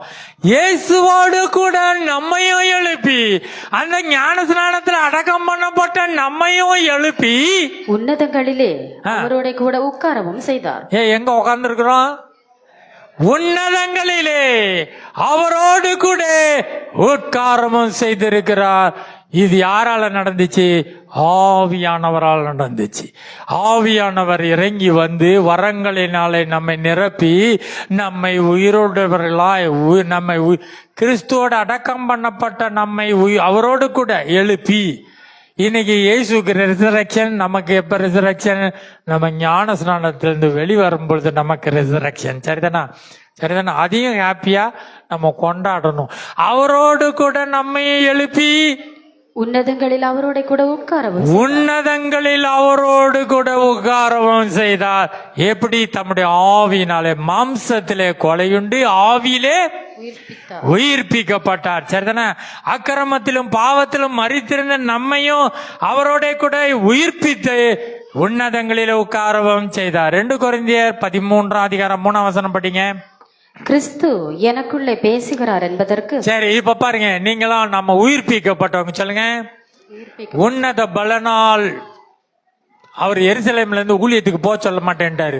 சீசர்களுக்கெல்லாம் 3.5 வருஷமா ட்ரைனிங் கொடுத்துட்டு அவர் சொல்ற, தம்பி நீங்களாம் பெரிய பெரிய ஆட்கள், சீசர்களே வாங்க, நீங்க போய் எருசலேம்ல காத்திருக்கணும். எருசலேம்ல காத்திருக்கணும். ஏன் தெரியுமா? உன்னதத்திலிருந்து வரும் பலனால் தரிப்பிக்கப்படும்படி. அப்புறம் தான் சாட்சி ஊழியம் என்ன வேணா பண்ணிக்கங்க. உன்னதத்தின் பலனால் தரிப்பிக்கப்படும்படி. அப்போ ஆவியானவர் மாம்சமானவர்களும் யாவரும் மீது ஊற்ற வேண்டும் சொன்னபடியே பெந்தேகோஸ்தே நாளிலே ஆவியானவர் வந்த பிறகுதான் சுவிசேஷம், ஊழியம், பிரசங்கம், சபை எல்லாமே. சரிதானா? சரி, இப்ப 3ஆம் வசனத்துல இந்த வசனம், இப்ப உன்னத தேவ ஆவியை பெற்றவங்க நாங்களாம் என்ன? ஆவியினாலே உயிர்ப்பிக்கப்பட்டு உன்னதத்துல உட்கார்ந்து இருக்கிறோம். ஆவியை பெற்றவங்களா இல்லையா? இல்லாட்டினா செத்தவங்கன்னு சொல்றாரு. என்ன சொல்றாரு? இல்லாட்டினா செத்தவங்க. நீங்க உயிர் உள்ளவங்களா இருந்தா ஆவியானவர் உங்களிலே இருக்கிறார். அவர் என்ன செய்வாராம் பாருங்க, பேசுற படிங்க. கிறிஸ்து எனக்குள்ளே பேசுகிறார் என்பதற்கு அத்தாட்சி தேடுகிறீர்களே. ஒரு ப்ரூஃப் கேட்கிறார். இந்த பாத்திரம் நிரம்பி இருக்கா? இந்த பாத்திரத்தை நிரப்பினாரு. ஏசி இறங்கினாரு, ஏறினாரு. இவர் எல்லா பாத்திரத்தையும் நிரப்ப வந்தாரு. இந்த பாத்திரம் நிரம்பி இருக்கா இல்லன்னு கேக்குறீங்களா? கிறிஸ்து எனக்குள் இருக்கிறார் என்று அத்தாட்சி தேடுகிறீர்களே. அத்தாட்சி ப்ரூஃப் வேணுமா? ப்ரூஃப் வேணுமா அப்படின்னு கேட்டு பேசுறேன். நல்லா பாருங்க, இப்ப இந்த ப்ரூஃப் தான் ரொம்ப முக்கியமான காரியம். சரிதானா? நீ ஆவியை பெற்றவனா? நீ உன்னதத்தில் உட்கார்ந்து இருக்கிறவனா? நீ தேவனுடைய பிள்ளையா? இல்ல மரித்த கேசா? அப்படின்னு மரித்த கேசா உயிருள்ள கேசா அப்படி தானே கேக்குறீங்க. இவர் சொல்றார் படிங்க. கிறிஸ்து எனக்குள்ளே பேசுகிறார் என்பதற்கு அத்தாட்சி தேடுகிறீர்களே. இதுக்கு ப்ரூஃப் வேணுமா? தேடுறீங்களா? அவர் உங்களிடமாய் பலவீனர் அல்ல, உங்களிடத்தில் வல்லவராய் இருக்கிறார். பாருங்க, இத கொஞ்சம் நல்லா நிதானிச்சு பார்த்தாதான் சொல்ல. என்ன பேசுறாரு பவுலு? ஏங்குள்ள உயிருள்ள ஆண்டவர் இருக்கிறாரு, கிறிஸ்துவை மரித்தோரிலிருந்து எழுப்பினவருடைய ஆவி இருக்கிறது என்று நீங்க அத்தாட்சி தேடுறீங்களா? அவர் சொல்றாரு, அவர் உங்களிடத்திலே பலவீனராய் இல்ல, அவர் வல்லவராய் இருந்தா அதான் அச்சாட்சின்னு சொல்றாரு. அதாவது நான் வந்தேன் பாத்தீங்களா, உங்களை என்ன செஞ்சேன்? உங்களை உயிர்ப்பித்து இருக்கிறேன். உங்களுக்குள்ள ஒரு ரட்சிப்பை கொடுத்திருக்கிற, ஒரு செத்தவங்களா இருந்தவங்களை உயிர்ப்பித்து இருக்கிற, உங்களுக்குள்ள ஒரு வியாதியா இருந்தவங்களை விடுதலை ஆக்கி இருக்கிறேன். கட்டுகளில் இருந்தவர்களை விடுதலை ஆக்கி இருக்கிறேன். பிசாசிட்ட இருந்தவங்களை காப்பாத்தி இருக்கிறேன். கண்ணீரில் இருக்கிறவர்களை சமாதானத்துக்குள்ள சந்தோஷத்துக்குள்ள வரைந்திருக்கிறேன். இதுதான் அடையாளம் சொல்றேன். மறுபடியும் அந்த வசனத்தை படிங்க. கிறிஸ்து எனக்குள்ளே பேசுகிறார் என்பதற்கு அத்தாட்சி தேடுகிறீர்களே, அவர் உங்களிடமாய் பலவீனர் அல்ல. உங்களிடத்துல பலவீனராய் இருக்காதபடி உங்களை விடுவிக்கிறவராய், உங்களை குணமாக்குகிறவராய், உங்கள் கட்டுகளை அவிழ்க்கிறவராய், உங்களை உயிர்ப்பித்து இருக்கிறார். உங்களிடத்துல வல்லவராய் இருக்கிறார். இதுதான் அத்தாட்சின்னு சொல்லிட்டு சொல்றாரு. ஏனெனில் அவர் பலவீனத்தால் சிறுவையில் அறையப்பட்டிருந்தும். இயேசுவும் அப்படிதான். அவர் நானே உயிர்த்தெழுதலும் ஜீவனும் சொல்லப்பட்ட இயேசு அங்க பலவீனத்தால் பாக்குறதுக்கு பலவீனம். அவர் கூட யாருமே நிக்க மாட்டான். அவர் கூட யாருமே ஃபைட் பண்ண வர மாட்டான். எல்லாரும் ஓடிட்டாங்க. அவர் பலவீனராயிருந்தும், பலவீனத்தால் சிலுவையில் அறையப்பட்டிருந்தும் தேவனுடைய வல்லமையினால் பிழைத்திருக்கிறார். பாருங்க, வெளியே பார்த்தா பலவீனம் தான். என்ன குடிசையில இருந்து எந்திரிச்சு வர்றான், ஓட்ட சைக்கிளை வச்சுக்கிட்டு இருக்கான், வெளியே பலவீனம் தான்.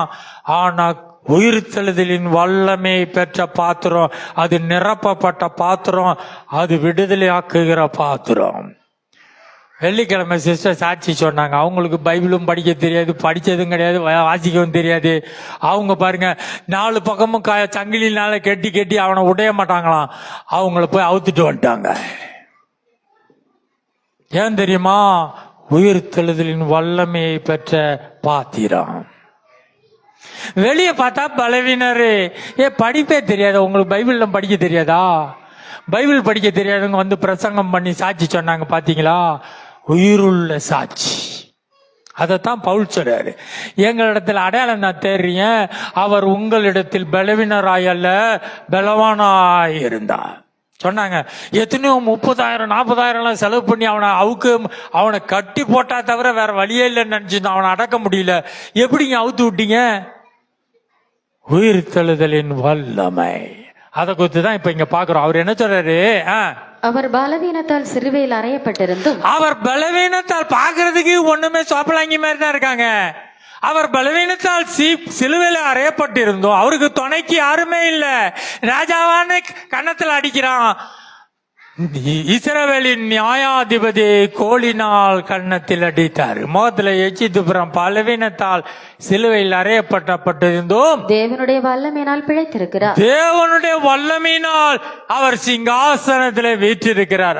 அப்படி நாங்களும் அவருக்குள் பலவீனராயிருந்தும், படிக்காத ஆளாயிருந்தோம், உங்களிடமாய் விளங்கிய தேவனுடைய வல்லமையினாலே அவருடனே கூட பிழைத்திருப்போம். அவரோடு கூட பிழைத்திருக்கிறோம். நாங்கள் மரித்தவர்களாய் அல்ல, முன்னே மரித்தவர்களாய் இருந்தோம், இப்ப ஜீவனுள்ளவர்களாய் பிழைத்திருக்கிறோம், வல்லமை விளங்க பண்ணுவர்களாய் இருக்கிறோம் என்று சொல்றார். சொல்லிட்டு என்ன சொல்ல வர்றாரு படிங்க. நீங்கள் விசுவாசம் உள்ளவர்களோ வென்று உங்களை நீங்களே சோதித்து அறியுங்கள். அப்படிதான் நாங்க இருக்கிறோம்பா. எங்களை பார்த்தா நொண்டி சப்பானி அவனும் ஒத்துக்க மாட்டான், அடி விரட்டிக்கிட்டு இருப்பான். ஆனா நீங்கள் விசுவாசம் உள்ளவர், நாங்க எல்லாரையும் விடுதலை ஆக்குகிறவர்களா இருக்கிறோம் சொல்லிட்டு உங்களை நீங்களா சோதித்து பாருங்க. நீ உயிருள்ள ஆளா, தூங்குறோமா இல்லைன்னு தட்டி பார்ப்பாங்க. சொப்பனமா இல்ல உயிரோட தான் இருக்கோமா நினைவுலன்னு தட்டி பார்ப்பாங்களா? அது மாதிரி செஸ் பண்ணிக்கன்னு சொல்றாரு. என்ன சொல்ற? நீங்கள் விசுவாசமாய் உள்ளவர்களோ இல்லையா என்று உங்களை நீங்களே சோதித்து அறியுங்கள். நீங்களே சோதித்து பாருங்கன்னு சொல்றாரு. பலவானா பலவீனனா, செத்தவனா உயிரோட இருக்கிறவனா, ஆவி இருக்குதா இல்லையா, மாம்சம் இருக்குதான்னு பாத்துக்கன்னு சொல்றாரு. உங்களை நீங்களே சோதித்து பாருங்க. உங்களை நீங்களே பரீட்சித்து பாருங்கள். உங்களை நீங்களா பரிசித்து பாருங்க. இயேசு கிறிஸ்து உங்களுக்குள் இருக்கிறார் என்று உங்களை நீங்களே அறியீர்களா? இயேசு உங்கள்கிட்ட இருக்கிறார். உயிர்த்தெழுதலின் இயேசு உங்கள்கிட்ட இருக்கிறாரு என்று நீங்களே அறியீர்களா? பாருங்க, படிங்க. நீங்கள் பரீட்சைக்கு நில்லாதவர்களாக இருந்தால் அந்த டெஸ்ட்ல ஃபெயில் ஆயிட்டனா சொல்ற. என்ன சொல்லுங்க? டெஸ்ட்ல ஃபெயில் ஆயிட்ட. உன்னை டெஸ்ட் பண்ணி பாருன்னு சொல்ற. என்ன சொன்னாரு? நீ செத்தவனா உயிரோட ஆளா, நீ பரலோகத்து டிக்கெட்டா இப்ப நரகத்து டிக்கெட்டான்னு உன்னை நீனே டெஸ்ட் பண்ணி பாருன்னு சொல்லிட்டு என்ன சொன்னாரு? இயேசு கிறிஸ்து உங்களுக்குள் இருக்கிறார் என்று உங்களை நீங்களே அறியீர்களா? உனக்கு தெரியாதா? நீங்கள் பரீட்சைக்கு நில்லாதவர்களா இருந்தால் அறியீர்கள். டெஸ்ட்ல ஃபெயில் ஆயிட்டனா உனக்குள்ள இயேசு இருக்கிறார் என்று உனக்கு தெரியாது. என்ன சொல்றாரு? நல்லா பாருங்க, டெஸ்ட் பண்ணி பாருன்னு சொன்னார். என்ன சொன்னாரு? நான் செத்தவனா பாவத்துல இருக்கிறேன். செத்தவனா என்ன தெரியுமா அர்த்தம்? பாவம். சொல்லுங்க. ஆமா, அவர் மாம்சத்திலே கொலை உண்டு. கொலை எதுக்கு தெரியுமா? மாம்சம். செத்ததுன்னா என்னது? பாவம். சாவுன்னா என்னது? மாம்சம். சரிதானா? நீங்க மாம்சமா ஆவியான்னு பார்க்கணும், செத்தவனா உயிரோட இருக்கணும்னு பார்க்கணும். அவர் சொல்றாரு, நீங்க பரீட்சைக்கு நிக்கலன்னா நீ செத்தவன்னு சொல்லிட்டாரு. என்ன சொல்லிட்டாரு? பரீட்சித்து பாருன்னு சொல்லிட்டாரு. நீங்க பரீட்சித்து பாருங்க, இயேசு உங்கள்கிட்ட இருக்காரா இல்லையான்னு பாருங்க. இயேசுவின் பிள்ளைன்னு சொல்றீங்க, அட்ரஸை கேட்டா இயேசுன்றீங்க, பேரை கேட்டா ஜான் ஜோசப்ன்றீங்க, பேரெல்லாம் பிள்ளை வச்சுக்கிறீங்க. ஆனா இயேசு இருக்காரா பாருங்க. நீங்க பரீட்சைக்கு நிக்கலன்னா சாத்தான் வரலாம்ல. பரீட்சைக்கு நிக்கல, சாத்தானை விரட்டலன்னா நீங்க செத்தவங்கன்னு சொல்றாரு. என்ன சொல்றாரு பாருங்க இயேசு. மறுபடியும் அந்த வசனத்தை படிங்க. நீங்கள் விசுவாசம் உள்ளவர்களோ என்று உங்களை நீங்களே சோதித்து அறியுங்கள், உங்களை நீங்களே பரீட்சித்து பாருங்கள், இயேசு கிறிஸ்து உங்களுக்குள் இருக்கிறார் என்று உங்களை நீங்களே அறியீர்களா? நீங்கள் பரீட்சைக்கு நில்லாதவர்களாக இருந்தால் பரீட்சைக்கு நீங்கள் நில்லாதவர்களாக இருந்தால் அறியீர்கள். சரிதானே? 5ஆம் வசனம் வரையும் படிச்சாச்சா? சரி, பாத்தீங்களா?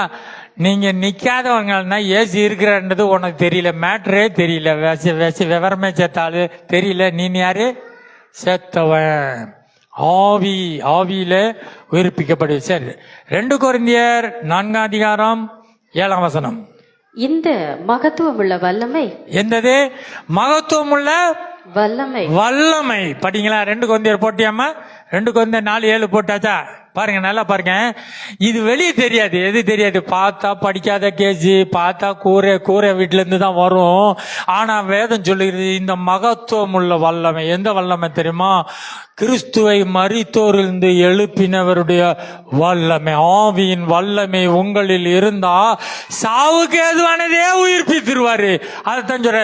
இந்த மகத்துவம் உள்ள வல்லமை எங்களால் உண்டாயிராமல். ஒன்னால அல்ல. ஏன் தெரியுமா? வல்லமை இருக்குதா? எங்க போய் வாங்கிட்டு வந்த? ஒன்னால அல்ல, எங்களால் உண்டானதல்ல. இந்த மகத்துவம் உள்ள வல்லமை எங்களால் உண்டாயிராமல் தேவனால் உண்டாயிருக்கிறது என்று விளங்கும்படி. தேவனால் தான் வந்துச்சு இந்த வல்லமை. எங்க வந்துச்சு? அந்த அம்மாக்கு யாரு கொடுத்தா? பாஸ்டர் கொடுத்தாரா? ஊழியக்காரர் ரெவரண்ட் கொடுத்தாங்களா? அந்த கட்டுகளை செயின்ல இருந்து அந்த மனிதனை விடுதலை ஆக்கிட்டு அசால்ட்டா வந்துட்டாங்க. ஏன்னா வாசிக்கவே தெரியாது. என்ன தெரியாது? வாசிக்கவே தெரியாது. அவங்க எத்தனை வசனம் தெரிஞ்சு வச்சிருக்காங்க பாருங்க. வாசிக்காத ஆளு போய் கட்டை அவுழ்த்துட்டு வந்துட்டாங்க. அவங்க போய் மனிதனை விடுதலாக்க. இந்த மகத்துவம் உள்ள வல்லமை எங்களால் அல்ல, தேவனால் உண்டாயிருக்கிறது என்று விளங்கும்படி. எங்க பக்தி கிடையாது, எங்க உபவாசம் கிடையாது, எங்க ஜபம் கிடையாது. இது தேவனால் உண்டாயிருக்கிறது என்று விளங்கும்படி இந்த பொக்கிஷத்தை மண்பாண்டங்களில் பெற்றிருக்கிறோம். பொக்கிஷத்தை எங்க வச்சிருக்கிறாங்க? மண்பாண்டத்துல இருக்கு. பார்த்தா மண்பாண்டம் தான், உள்ள டைனமேட்டே பொக்கிஷ வல்லமையே இருக்குது. பொக்கிஷம் எங்க இருக்குது? இந்த வல்லமை, இந்த மகத்துவம் உள்ள வல்லமைய மண்பாண்டத்துல தான் வச்சிருக்காரு. பார்த்தா சோப்பலாங்கி மாதிரி தான் இருக்கும். ஆனா பவர்ஃபுல்லா உயிர்த்தெழுதலின் வல்லமை உள்ள வெசல். அதத்தான் அவர் எதுக்கு இறங்கினாரு? எல்லாவற்றையும் நிரப்பணும். இந்த வல்லமை எங்க வச்சிருக்காரு? மண்பாண்டங்களிலே வைத்திருக்கிறார். சரிதானா? எபேசியர் 3:20 படிங்க. 2 கொரிந்தியர் 12:10 சொல்லுது, அந்தபடியே நான் பலவீனனாய் இருக்கும் போதே பலமுள்ளவனாய் இருக்கிறேன். பவுல் சார், நான் பலவீனனாய் இருக்கும். பார்த்தா வியாதி பிடிச்சிருக்காங்க. வாங்க, எலிசா சாகும்படி படுக்கையில கிடக்கிறான். அவன்கிட்ட ஒரு ராஜா வந்து கேட்கிறான். சாக போற ஆளு வந்து சொல்றான், ராஜா நீ அந்த ஜன்னலை தர வீசு, உங்க அம்பு அடின்னு சொல்றான். வீசுறான். அப்புறம் இன்னொரு இடத்த தரையில அடின்றான். 3 தடவை அடி நீச்சினாடே முட்டாப்பையில, நீ 3ஓட நிறுத்திட்ட, நீ சீரியரை முழுசும் முறியடிக்க முடியாது. சோ அவன் சாவுல இருந்து எந்திரிச்சு வர்றான். எலிசாவுடைய எலும்புகள் அவன் பக்கத்துல போய் கல்லறையில போட்டா என்னது? அவன் எலும்புகள்ல இருந்து உயிர் வருது பாருங்க. பலவீனராய் இருந்தும் நாங்கள் பலமுள்ளவர்களாய் இருக்கிறோம். இது நிரப்பப்பட்டது. இது பார்க்கிறதுக்கு மண்பாண்டத்துல இருக்கிற உயிர் தெழுதலின் வல்லமை. இதுக்காக தான் இயேசு உயிரோடு எழுந்தார். சரிதானே? எபேசியர் 3:20 படிங்க. இத கவனிங்க, படிங்க. எபேசியர் 3:20 கவனிங்க. கவனிக்கிறீங்களா? எபேசியர் 3:20 என்ன சொல்றாரு? நாம் வேண்டிக் கொள்ளுகிறதற்கும். நீங்க ஜெபம் பண்றதெல்லாம் விட சொல்லுங்க. நான் ஜெபம் பண்றதெல்லாம் விட 30 நாள் போடணுமா உபவாசம்? 300 நாள் போடணுமா? நாம் வேண்டிக் கொள்வதற்கும் நினைக்கிறதற்கும் நீ நினைக்கிறதற்கும் மிகவும் அதிகமாய் நமக்குள்ளே கிரியை செய்கிற வல்லமையின்படியே நமக்கு செய்ய வல்லவர் நமக்குள்ள ஒரு பொக்கிஷத்தை வச்சிருக்காரு. இது ஆட்டோமேட்டிக் பாம் அவரை வச்சிருக்காரு. அந்த பாமை தான் நீங்க நம்பணும். நீங்க பரிச்சை உங்களுக்குள்ள மண்பாண்டத்துக்குள்ள இது தேவன், இது உங்களால் உண்டானதல்ல. உங்க வேண்டுதல் கிடையாது, உங்க உபவாசம் எல்லாம் கிடையாது. அதுதான் சொல்றேன். நல்லா புரியுதா இல்லையா? பைபிள் நல்லா புரியுங்க. இந்த மகத்துவம் உள்ள வல்லமை எங்களால் உண்டாயிராமல் தேவனால் உண்டாயிருக்கிறது என்று விளங்கப்பட்டபடி இத எங்க வச்சிருக்காரு? மண்பாண்டத்துல வச்சிருக்காரு. பானையை உடைச்சனா தீவட்டி தெரியும், சத்துரு ஓடிடுவான், காலியாயிருவான். பானையை தான் உடைக்கிற வேலை தான் நம்ம செய்யணும். இந்த மண்பாண்டத்துக்குள்ளே பொக்கிஷத்தை வைத்திருக்கிறாரே. இது என்ன படிங்க இந்த வசனத்தை? நாம் வேண்டிக் கொள்ளுகிறதற்கும் நினைக்கிறதற்கும் மிகவும் அதிகமாய் நமக்குள்ளே கிரியை செய்கிற வல்லமையின்படியே. இங்க ஒரு வல்லமை நமக்குள்ளாய் கிரியை செய்கிற வல்லமைப்படியே இயேசு உங்களுக்குள் இருக்கிறார் என்று நினைச்சனா நீ டெஸ்ட்ல ஃபெயில் ஆற ஆளாண்டா உனக்கு ஒண்ணும் தெரியாண்டாரு. நீ டெஸ்ட்ல பாஸா ஃபெயிலான்னு நீனே பாத்துக்கப்பா. இயேசு உனக்குள்ள இருந்தா நீ பாஸ், நீ ஃபெயில்னா இயேசு உனக்குள்ள இருக்கிறன்றது கிடையாது, மேட்டரே கிடையாதுன்றார். அப்படி சொல்ற. சோ இந்த படிங்க இந்த வசனம். நாம் வேண்டிக் கொள்ளுகிறதற்கும் நினைக்கிறதற்கும் மிகவும் அதிகமாய் நமக்குள்ளே கிரியை செய்கிற வல்லமையின்படியே. எது படி தெரியுமா பண்ணுவாரு? நீங்க ஜெபம் பண்ற உபவாசத்தின்படி இல்ல, உங்களுக்குள்ளாய் கிரியை செய்கிற வல்லமை. இயேசு வச்சாருன்னு நீ நம்புனா நம்பி, பலவீனனும் தன்னை பலவான்னு சொல்லணும்.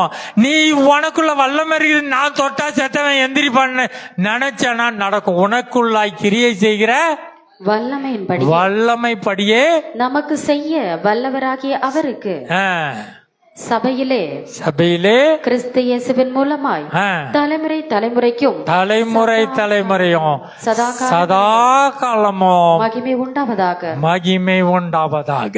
பாருங்க, இந்த ஆண்டவருக்கு யாருக்கு மகிமை? இன்னைக்கு ஈஸ்டர் பண்ணி எழும்பி நிற்போம். வாங்க, முடிச்சாச்சு. எந்த ஆண்டவருக்கு தெரியுமா? நமக்குள்ளாய் கிரியை செய்கிற வல்லமைப்படியே.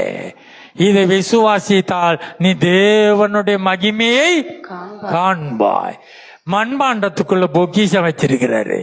உயிர்த்தலை சகல பாத்திரத்தையும் அவர் நிரப்பும்படியாய் தான் இறங்கி வந்தார். இறங்கினவரே எல்லாவற்றையும் நிரப்பத்தக்கதாக ஏறினவருமாய் இருக்கிறார். அவரோட கூட அடக்கம் பண்ணப்பட்ட நம்மை அவரோடு கூட எழுப்பி உன்னதங்களில் உட்கார வைத்திருக்கிறார். உங்களுக்குள்ளாய் கிரியை செய்கிற வல்லமைப்படியே செய்ய வல்லவராகி அவருக்கு சபையிலே கிறிஸ்து இயேசுவின் மூலமாய் தலைமுறை தலைமுறைக்கும் சதா காலங்களிலும் மகிமை உண்டாவதாக. அவருக்கு சதா காலங்களிலும் மகிமை உண்டாவதாக. ஆமென்.